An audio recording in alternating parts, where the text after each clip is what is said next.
A paz do Senhor Jesus Cristo. Tudo bem, meu irmão? Estou passando aqui nesse dia de hoje para deixar uma palavra de Deus para mim e para a sua vida.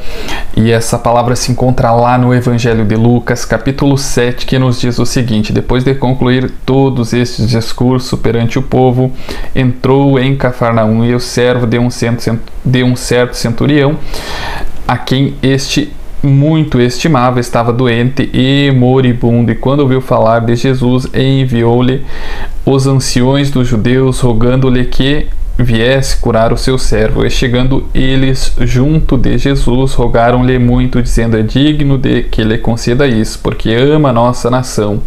Ele mesmo nos edificou a sinagoga. E foi Jesus com eles, mas quando já estava perto da casa, enviou-lhe o centurião uns amigos, dizendo: Senhor, não te incomodes, porque não sou digno de que entre debaixo do meu telhado, e por isso nem ainda me julguei digno de ir ter contigo. Disse, porém, uma palavra, e o meu criado sarará, porque eu também sou homem sujeito à autoridade, e tenho soldados sobre o meu poder, e digo a este: vai, e ele vai, a outro vem, e ele vem, e ao meu servo faze isso, e ele o faz. E ouvindo isso, Jesus maravilhou-se dele, e voltando-se, disse à multidão que o seguia: digo-vos que nem aí em Israel tenho achado tanta fé. E voltando para casa, os que foram enviados acharam são o servo enfermo.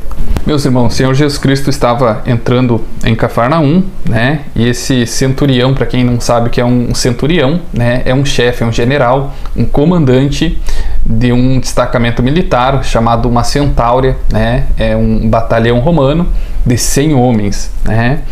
E nós vemos que esse centurião, ele teve um comportamento bem atípico, né?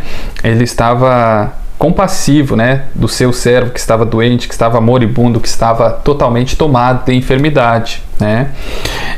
Os romanos eram frios, eram rigorosos, eles não tinham qualquer piedade com os seus servos. Esse homem mostrou ser uma pessoa piedosa. Ele pediu, né, que os anciões dos judeus fossem até o Senhor Jesus Cristo, crendo que ele poderia curar o seu servo, né? Ele estava preocupado com o estado de saúde gravíssimo que o servo dele se encontrava. Então nós vemos piedade, nós vemos misericórdia em um homem que pertencia a uma nação ímpia, que era Roma na época, né?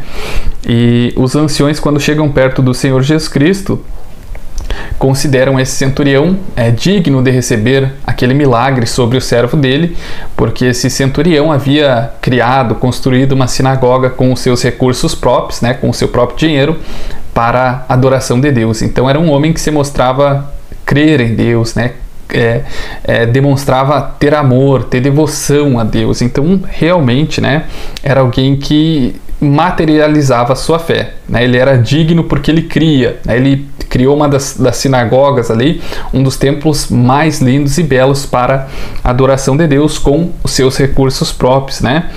E aí, quando o Senhor Jesus Cristo vai chegando perto da casa dele, ele diz que não se considerou digno que o Senhor Jesus Cristo fosse até a casa dele falar com ele, né? No entanto, a fé desse homem era tão grande que ele diz que cria que apenas uma palavra do Senhor Jesus Cristo era o suficiente para curar o servo dele que estava enfermo, né?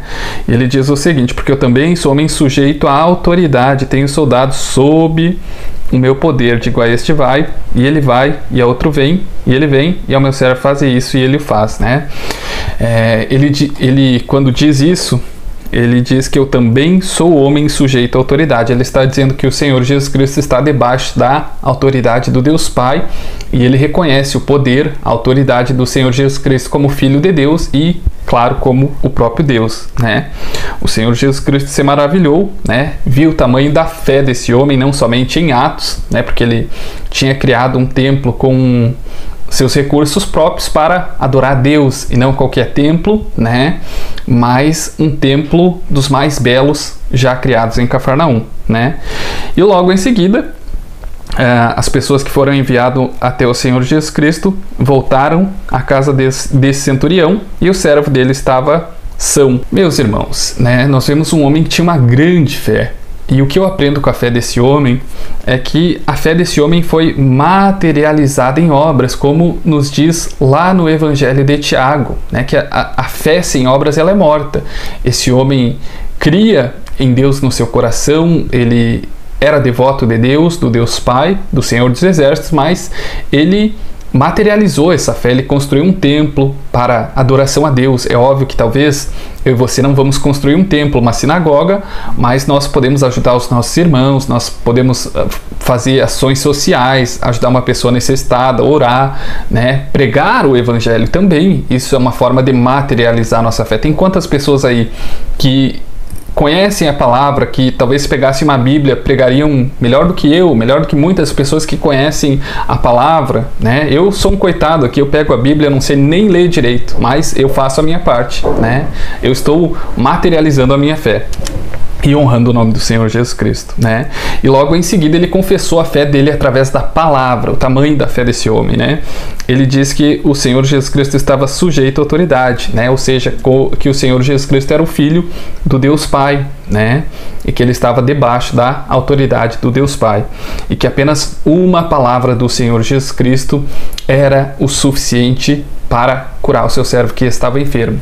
Neste dia de hoje, meu irmão, não sei qual o problema, qual a dificuldade, qual a escassez, qual a enfermidade, qual o levante o inferno tem usado contra a sua vida, contra a sua família, mas eu quero dizer para você que apenas uma palavra, se você manifestar a sua fé, indo até o Senhor Jesus Cristo, indo ao Deus Pai, pedindo a Ele ajuda, dizendo: Senhor, é apenas uma palavra que o Senhor libera sobre a minha vida, ordenando que o diabo largue a minha família, ordenando que a minha vida volte a fluir, ordenando que o meu relacionamento, a minha saúde, as minhas finanças venham ser restauradas.